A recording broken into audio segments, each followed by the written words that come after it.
Now, I was able to fabricate all this from that chair. That's my thinking chair. Welcome to a special inside edition. Inside here, I have the much awaited for Mk5 build. And this is a special one because it's one I've been wanting to do for a particularly long time, and today we're going to get into it. So let's get into this box and have a look and see what it's hiding.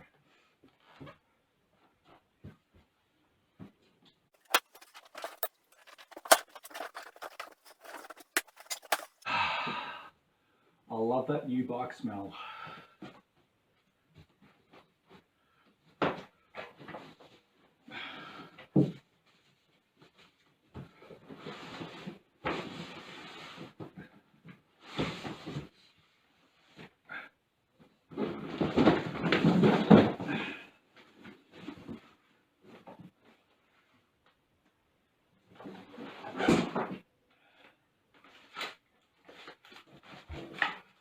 Ta-da!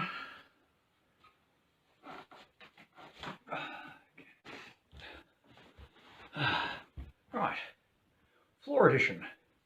Now this may not look like much to you guys on the other side of the pond. Beach cruiser frames in Australia, they're not common. We can't just go down to the local shop and pull one off the shelf. These are special order from the bike shop. Think about double what you'd be paying in America for one of these. So let's go ahead and strip all the packaging off and have a look.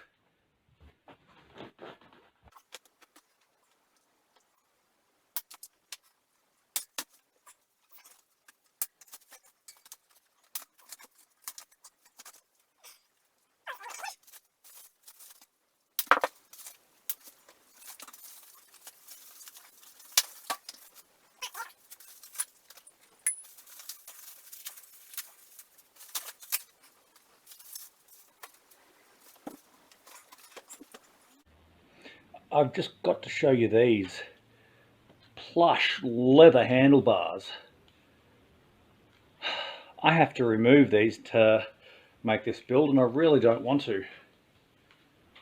They're the nicest bars I've had on a bike, I think, ever. Alright. To make it a little bit easier on myself later, I've just disconnected the cable because this is going to come off anyway. Hello, I'm sideways again. The kit that I bought comes with its own levers anyway. So I'll put these down here for now.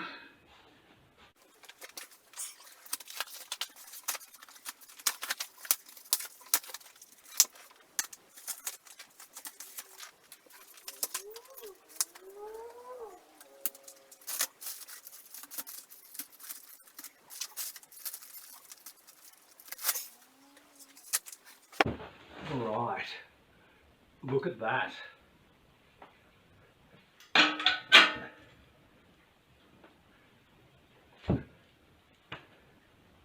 That's a thing of beauty.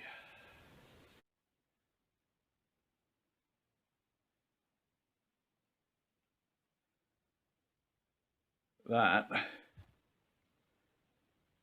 is going to look fantastic when it's built. Alrighty. So, we are not actually using that wheel, which is a tad annoying because I like the matte black. What we are doing is putting on a front electric hub, and we're converting this one to an e-bike. Now, I've just gone on ahead and pulled the rubber off and the liner, but this is actually a really good quality rim. The heads of the spokes are actually recessed underneath that plate, which is fantastic. Extra level of protection against the pinch flats. So I'm a little bit disappointed that I can't use that rim. The one I've got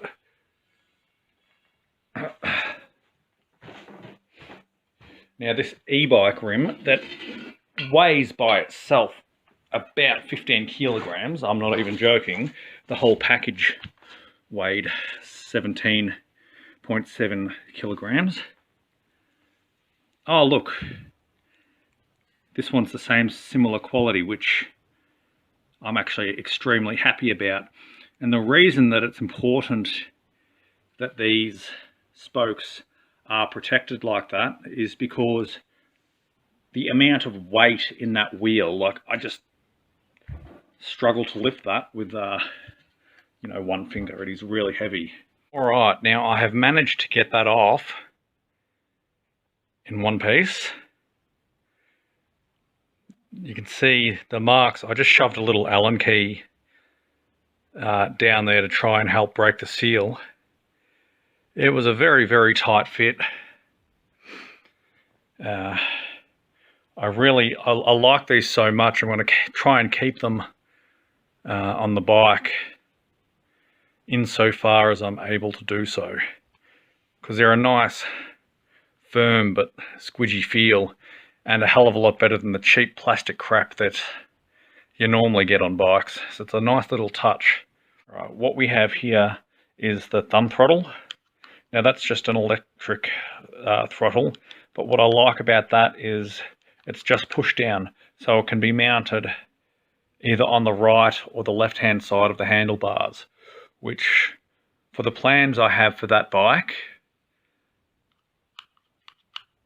should be quite interesting indeed. So we're going to go ahead and mount that now, and fingers crossed the electrics here are good and nothing's brittle and going to break on me. Now obviously I'm setting this up with the handlebars off the bike because it's just easier to do and more comfortable to do in my big old armchair. But one of the things I really appreciate is that with a thumb throttle I'm still able to retain these leather grips, and it's a nice ergonomic reach between the throttle and the brake lever. And this is the one that came with the kit because that will tie into the brake lights attached to the rack battery. What we have here as a comparison is the lever that came off the bike. Now it mightn't look like much, but that tiny little bit of extra reach in the replacement one is what makes it so comfortable to use with the throttle there. That little bit of extra reach does make all the difference. So that's pretty much it for the handlebar assembly on this build. Obviously, if you have rear lever brakes, you would have to do the same on this side. But for the purpose of today's build, that's just about it. So now we just have to go and pop the seat on, and then we can mount our front hub motor. I'm at a bit of a crossroads with the build. Now the hub motor is ready to go on the bike pretty much, but as soon as I put that wheel on, I lose that stability that I've got there. So I'm thinking I'll go ahead and try and mount the battery rack because I think that would be easier to do without the added weight of that wheel, because I don't think that that little kickstand is going to be able to support that weight, to be honest. So my plan has come to a bit of a hitch. Apparently the kit has not come with enough mounting hardware for the rack. I think it's assuming that your bike's going to come with the right fitting. Now, this bike is not a frame that's designed to even take a rack. There's no mounting points. And also, this rack is a lot wider than what this actual frame is. So what we're looking at there is a bit of a headache. So I've had to dig through my bag of spares and try and find some little bolts that will fit in there, and hopefully I can make this rack fit some way or another, and then try and sort out a mounting point for these front stays there. So my luggage carrier is on, and you can pretty well see there it's a little bit wonky and shonky, but that's to fit the pegs. I stood on it just to bend the frame around. Now that's secure enough for now. It's not going anywhere. What I had to do at the front was a little bit more dramatic. I had no mounting points for these stays here, so I ended up drilling through the frame, and a while ago I ordered some of that M6 threaded rod because I have a project I still haven't gotten around to. So all I did was cut some of that rod down to size, bolts on either side, and now we've got a secure battery rack. Now this has to be secure because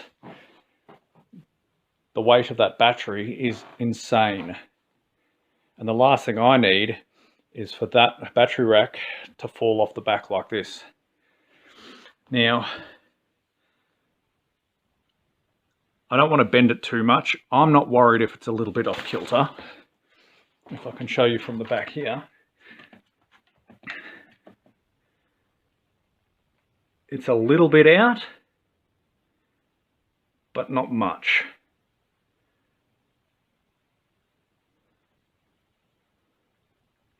Just so long as it's secure, that's all I care about. Now, I was able to fabricate all this from that chair. That's my thinking chair.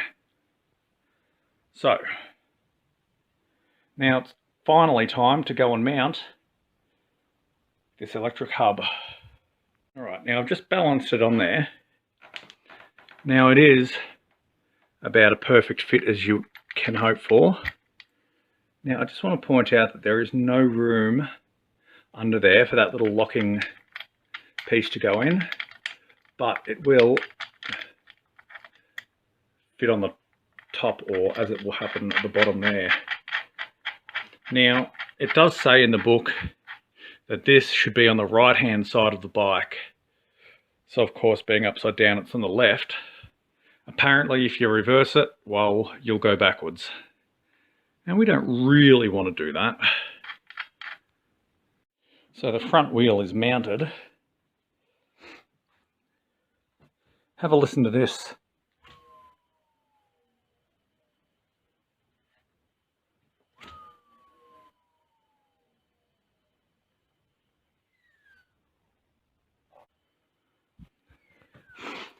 Now, as far as balance goes, I had heard that these things were horribly balanced.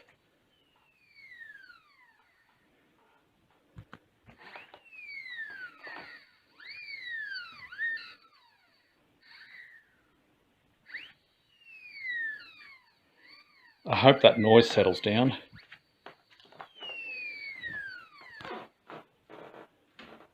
As opposed to the back wheel. So the wiring is a bit of a mess at the moment. Now, there is plenty of wire to decide whether or not you want to have the controller at the back or up at the front. But I think in order to keep the front nice and clean, we're going to wire everything up to the back here.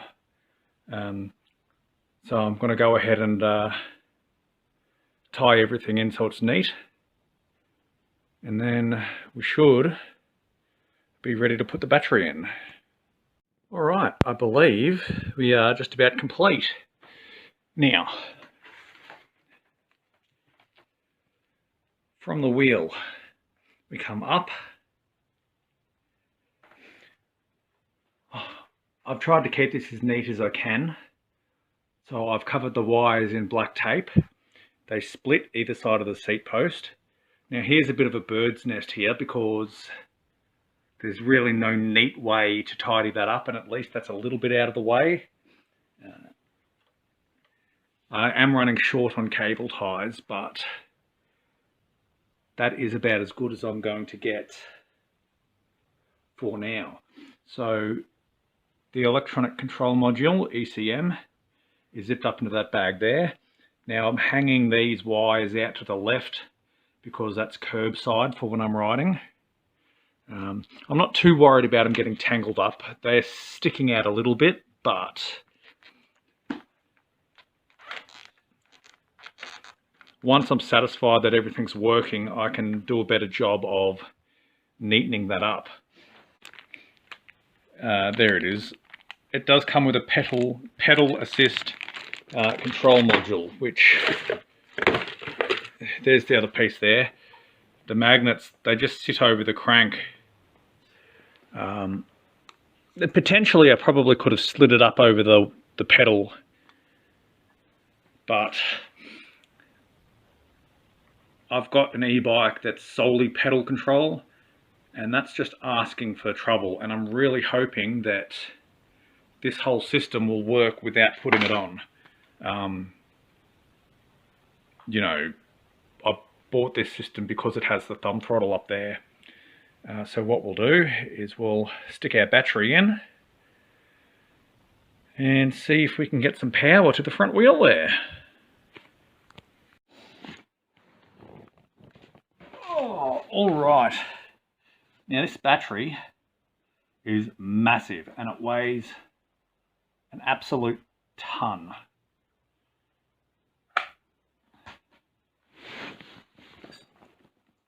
Now, it comes with keys which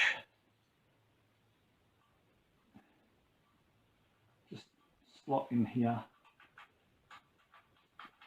Come on. All that is a lock for the battery to keep it from rattling loose. So we should just be able to go ahead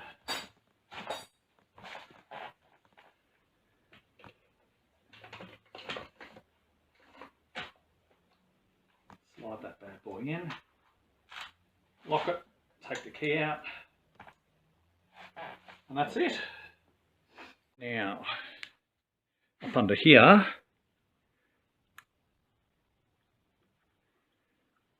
we should have, there we go, two switches, an on switch. Tail light's got its own individual switch, obviously that's for night riding. So everything now should be on.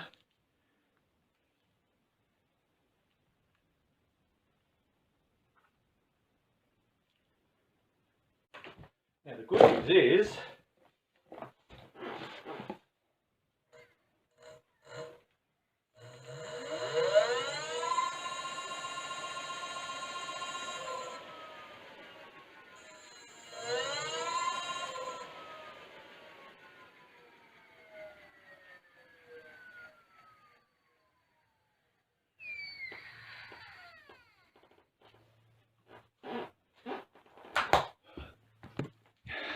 we have power to the front.